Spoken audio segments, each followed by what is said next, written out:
Cerita kisah nyata kehidupan. Mimin, gadis miskin yang jujur. Kisah nyata kali ini menceritakan seorang anak SMA yang miskin, namun dia sangat jujur. Kita sebut saja dia Mimin. Mimin masih sekolah di sekolah menengah atas. Di sekolah inilah Mimin mempunyai cerita yang sangat menyedihkan. Mimin berasal dari keluarga yang sangat miskin. Dia bisa sekolah di sekolah SMU itu karena mendapatkan beasiswa. Orang tuanya sangat tidak mampu. Untuk makan sehari-hari saja, kadang mereka tidak mendapatkan makanan yang layak. Hingga suatu hari, seorang laki-laki yang baru saja keluar dari sebuah pusat perbelanjaan, dia naik ke dalam sebuah mobil. Tanpa disadarinya, dompetnya terjatuh dan dia pergi dengan begitu saja. Mimin yang kebetulan berada persis di belakang mobil tersebut melihat jatuhnya dompet itu. Mimin pun berusaha memberitahu kalau dompetnya orang itu terjatuh. Namun orang itu tidak mendengar teriakan Mimin. Dan orang itu pun pergi dan berlalu. Mimin pun berlari mengambil dompet itu. Dia langsung berteriak memanggil pemilik dompet itu. Pak, ini dompetnya jatuh, Pak. Pak, Mimin terus saja berusaha memanggil pemilik dompet itu. Mobil itu pun melaju semakin jauh. Mimin yang merasa bertanggung jawab dengan dompet itu, dia pun berusaha mencari pemiliknya. Dia hanya ingin mengembalikan dompet itu saja, tak lebih. Mimin pun terus mengikuti jalur mobil itu dengan berjalan kaki. Mimin terus mengacungkan dompet itu sambil berteriak keras ketika melihat mobil pemilik dompet itu berbalik arah. Dompet, Pak! Dompetnya, Pak! Tapi pemilik dompet itu tak sedikit pun menghiraukan teriakan Mimin. Mimin tak putus asa. Dia terus bertanya ke setiap orang yang ditemuinya di jalan. Dia memperlihatkan dompet dan alamat pemilik dompet tersebut. Sambil terus berjalan kaki, Mimin terus berusaha menemukan pemilik dompet tersebut. Karena di dalam dompet itu bukan hanya ada banyak uang, tapi masih banyak kartu-kartu berharga lainnya. Mimin merasa kasihan. Pasti dompet itu sangat berharga. Dan pasti pemilik dompet itu sangat kebingungan sekali kalau sampai dompetnya tidak bisa ditemukan lagi. Setelah beberapa lama, akhirnya Mimin pun menemukan rumah pemilik dompet itu. Tak menunda waktu, Mimin pun langsung mengetuk pintu rumah itu. Tuk tuk tuk tuk, Assalamualaikum. Tak lama terdengar sahutan dari dalam. Waalaikumsalam. Sambil membuka pintu, terlihat seorang lelaki keluar dari balik pintu tersebut. Pintu pun dibuka. Lelaki itu menatap penuh tanya ke arah Mimin. Sambil tersenyum, Mimin mengulurkan tangannya yang masih memegang dompet penemuannya tadi. Maaf Pak, saya cuma mau mengembalikan dompet Bapak yang terjatuh di jalan tadi. Kebetulan saya pas di belakang mobil Bapak. Saya panggil-panggil cuma Bapaknya nggak dengar, sambung Mimin sambil memberikan dompet ke arah si Bapak itu. Bapak itu pun terlihat sangat kegirangan dan dia pun tak lupa mengucapkan banyak terima kasih karena di dompetnya itu banyak sekali barang-barang berharga miliknya. Dia pun menceritakan kalau dia sudah mengacak-acak seisi rumahnya untuk mencari dompetnya yang hilang itu. Syukurlah dompet itu sudah kembali dengan utuh dan tanpa kurang sedikit pun. Tapi sayang, ketika si bapak itu berniat memberi imbalan kepada Mimin sebagai tanda terima kasihnya, Mimin langsung menolak dan Mimin pun langsung berpamitan karena itu adalah jam sekolahnya. Dia sudah sangat terlambat untuk pergi ke sekolah hari itu. Mimin masuk sekolah seperti biasa. Mimin sekolah di salah satu SMU terbaik. Kenapa orang miskin seperti dia bisa masuk ke sekolah itu? Karena dia anak yang pintar. Dia mendapatkan beasiswa full sampai selesai di sekolah itu.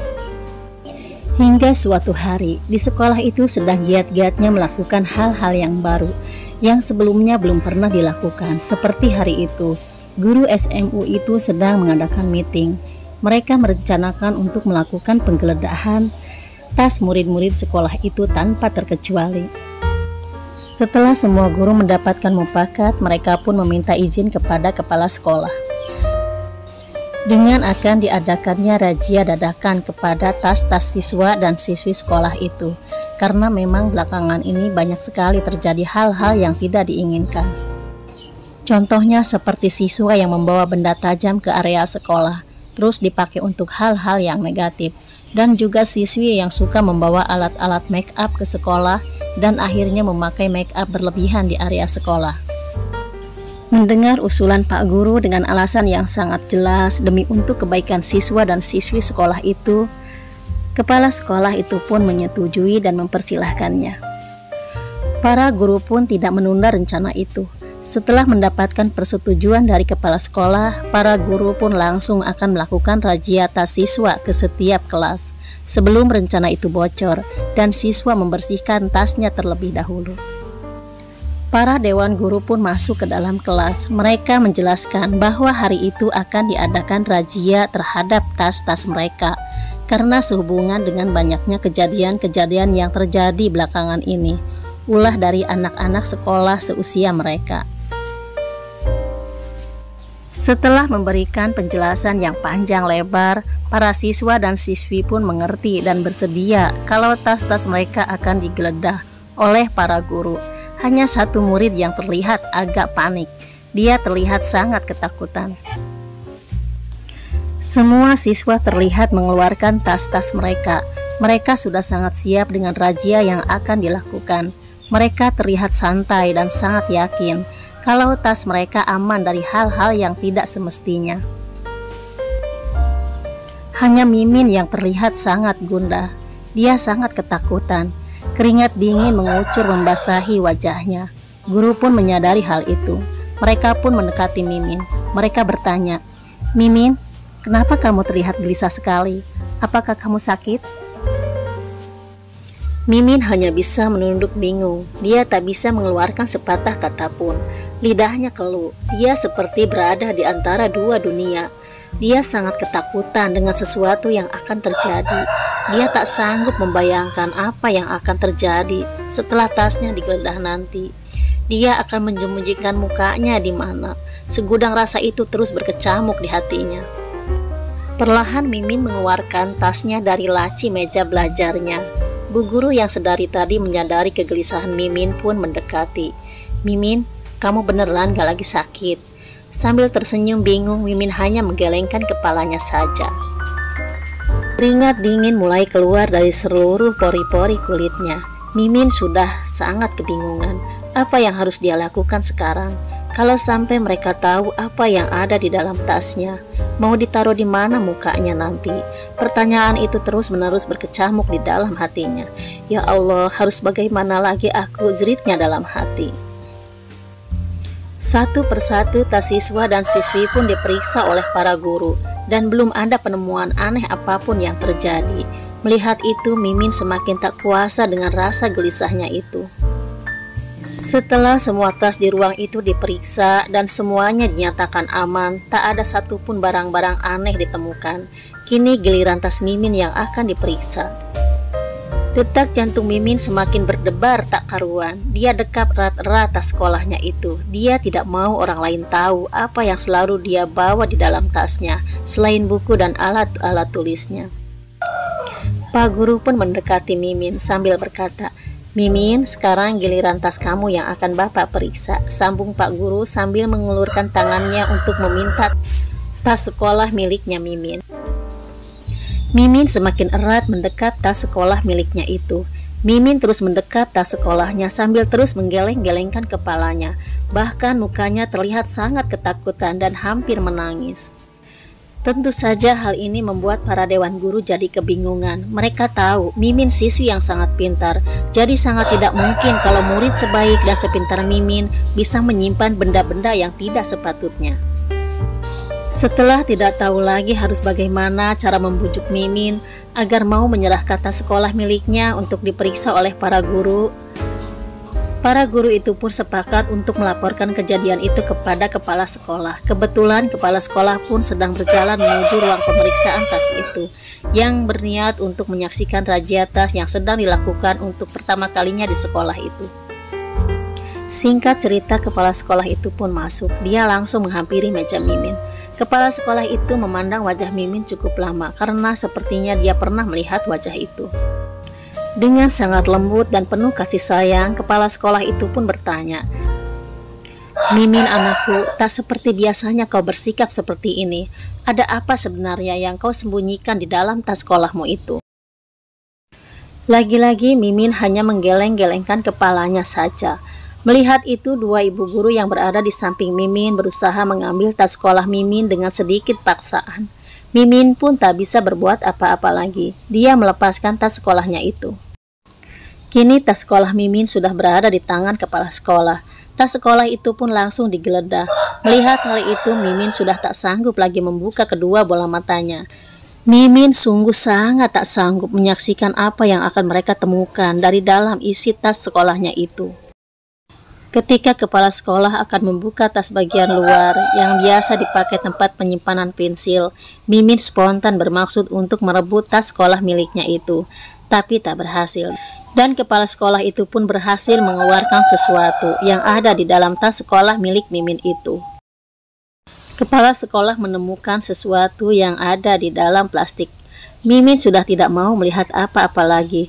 Mimin menutupi wajahnya dengan kedua tangannya. Mimin pun tak kuasa lagi menahan tangisnya. Mimin menangis terseduh-seduh. Sementara itu, kepala sekolah terus membuka bungkusan plastik itu, yang ternyata isinya hanyalah remahan-remahan biskuit yang kecil. Melihat apa yang ditemukan kepala sekolah, mereka di dalam tas sekolah milik Mimin, semua murid tertawa lucu. Kejadian ini benar-benar membuat Mimin sangat malu sekali, bahkan rasa malunya sudah tak bisa digambarkan lagi. Saking malunya, Mimin tak sanggup menampakkan mukanya di hadapan teman-temannya yang lain. Mimin terus menutup dan menundukkan mukanya dalam-dalam. Bukan apa-apa, Mimin merasa sangat malu karena sekarang semua teman-teman satu kelasnya tahu kalau setiap hari Mimin selalu mengumpulkan remahan biskuit, sisa jajan teman-teman di kelasnya itu. Karena dari sisa-sisa remahan biskuit itu, dia bisa sarapan pagi. Tak lupa dia juga selalu membagi adik-adiknya remahan biskuit itu. Adik-adiknya sangat terlihat senang. Karena dirinya dan juga adik-adiknya tak pernah memiliki uang jajan. Orang tuanya hidup serba kekurangan. Mereka mencari makan hanya dengan mengumpulkan barang-barang bekas. Sehingga sangat tidak mungkin bagi Mimin untuk membebani orang tuanya dengan meminta-minta uang jajan atau sekedar uang saku sekolah. Dan ketiga adiknya akan sangat senang kalau melihat Mimin pulang. Karena setiap pulang, Mimin selalu membawakan mereka makanan apapun itu. Adik-adik Mimin tidak tahu kalau makanan yang setiap hari dibawa kakaknya hanyalah makanan sisa dari teman-teman Mimin yang biasa setiap jam-jam istirahat jajan-jajan sambil ngobrol di dalam kelas. Setelah mereka selesai jajan dan ngobrol, mereka pun akan meninggalkan bekas-bekas makanannya itu. Dan disitulah Mimin datang dan membersihkan sisa-sisa makanan itu. Dan begitulah yang dilakukan Mimin hampir setiap hari. Mendengar cerita Mimin seperti itu, semua orang yang ada di dalam kelas itu ikut terharu. Bahkan ada yang ikut meneteskan air mata. Mereka ikut merasakan kesusahan yang dialami keluarga Mimin. Kini Mimin sudah tak bisa lagi menyembunyikan keadaan dirinya. Semua guru dan juga murid, termasuk juga teman-temannya, kini sudah tahu semiskin apa dirinya. Dia sudah pasrah, sangat pasrah. Dengan kejadian itu, Mimin pun dipanggil kepala sekolah ke dalam ruangan untuk sekedar menerima sebuah bingkisan berupa beberapa kotak kue. Hati Mimin sedikit lega, karena kue itu adik-adiknya di rumah pasti akan merasa sangat senang sekali melihat dirinya membawa kue yang enak, masih utuh dan terlihat sangat mahal bagi keluarganya itu. Karena biasanya setiap hari dia hanya bisa membawa sisa-sisa remahan kue ataupun biskuit sisa-sisa makanan teman-temannya yang sudah tak dimakan di dalam kelas.